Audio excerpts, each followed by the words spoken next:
Welcome back to my channel. You already know it's your boy Hood Diggity, the Rock Reactor, back with another video. Yes, sir.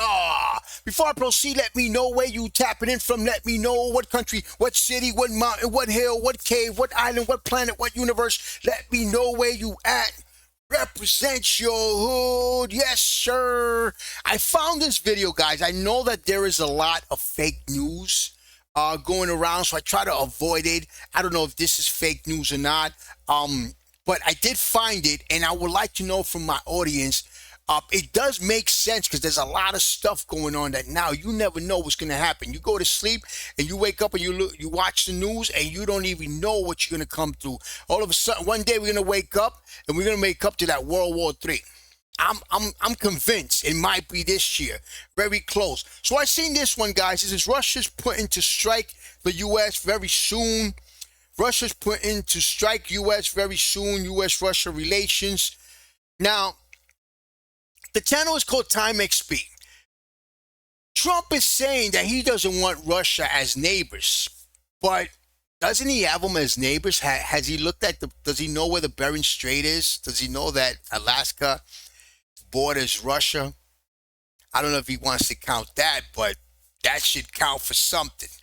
But I don't know, guys. I want to know if there's any truth to this. I want to listen to this video, and I want you guys to tell me about it because it makes all the sense in the world when it comes to Russia, China. Iran is going down the pipes. North Korea, you got North Korea there that's in the cut. That's always, Kim Jong is always in the cut. He's always a little quiet. You never know when if he decides to strike, he can be very dangerous also because the worst enemy is the enemy that you don't really know, the quiet enemy, the silent dude. Silence but deadly. Those are the ones. But let's get right to it, guys. Let's listen to this. And before we do, if you haven't already, make sure you subscribe to my channel. Hit the notification bell. Hit the like button. Any donations to my channel will be greatly appreciated. My PayPal account is on the screen. Russia's putting to strike the U.S. very soon. Something serious just happened in the Atlantic, and Moscow is calling it a red line moment. Not diplomacy, no routine enforcement, but a move that Russia says it could push the entire world closer to a wider war, maybe the World War III. You're watching Times XP. It's me, Reactor, and here's the trigger. Okay, so I guess this is an acknowledgement, and it does make sense because of what happened with that oil tanker with the Russian flag. The United States has captured a Russian tanker. Basically, it was a linked tanker in the North Atlantic. The ship, known as Marinera, earlier called Bella 1, was sailing under a Russian flag.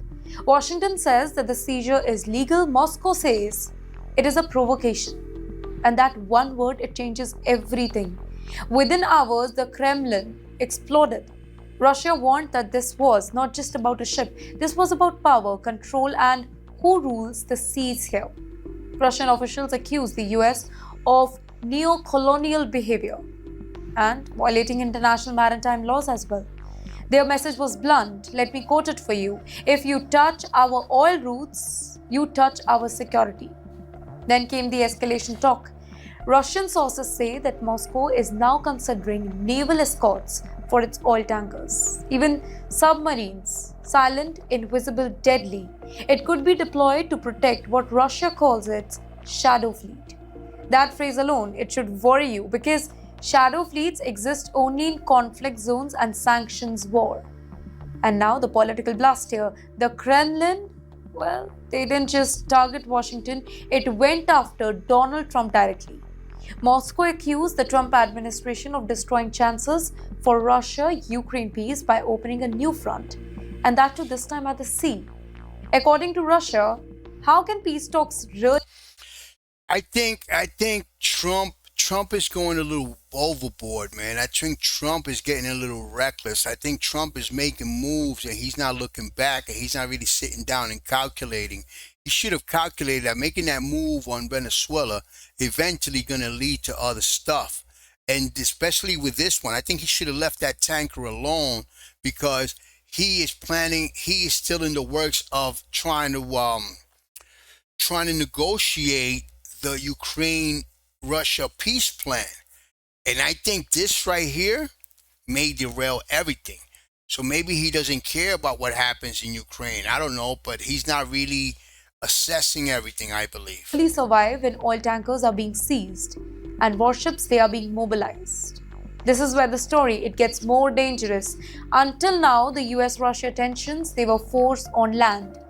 Ukraine, NATO borders, missile system, and now the battlefield. The battlefield is ocean.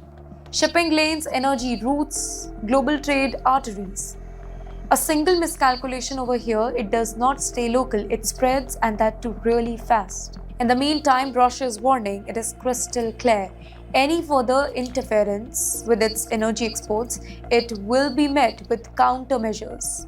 Not statements, not press conferences, just action. And then, nuclear threat is also there. And that would be the beginning of World War III for sure. For sure. All it's gonna take is one single conflict. All it's gonna take is one single bump, one single confrontation. They come with the submarines, they try to stop one of those tankers, the US try to stop one of those tankers, and that's it. That'll be the beginning of World War III. I think if World War III does begin, it's gonna begin out of nowhere. We're gonna wake up and World War III has begun. Yes, when a nuclear power starts talking about counter moves. And let me stop and say real quick that they're probably not going to call it World War III right away. But when we look back, it's gonna. If we're here, when we look back, it's gonna go down in history that that's exactly where we started with just one single bump. The whole world listen. So here's what we are looking at. Wait, not a World War III tomorrow morning, but something just as dangerous. A slow slide, a test of limit. A new red line that is being drawn not on the land this time but at the sea. Tonight's question is very simple and unsettling. Was this tanker seizure a legal move or the first spark of a much bigger confrontation? Because when oil, oceans and superpowers collide, history tells us just one thing very clearly. The consequences never stay contained. Yeah, there's no way that if Trump gave the order for that, there's no way. Did it finish?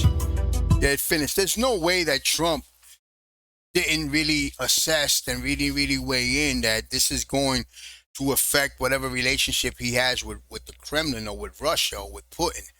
I don't know, guys, but let me know what you guys think. But this right here doesn't look good, guys. This doesn't look good. The world is going to shit, guys. I'm telling you, the world is right now is at a little string where everything could just explode and so many things happening all over the world that we don't even know what the hell to do or what the hell to say anymore. Let me know what you guys think about this, guys. And of course, subscribe to my channel, hit the notification bell, hit the like button. Any donations to my channel will be greatly appreciated. My PayPal account is on the screen. May the Lord have mercy on us, guys. Peace, love, and God bless.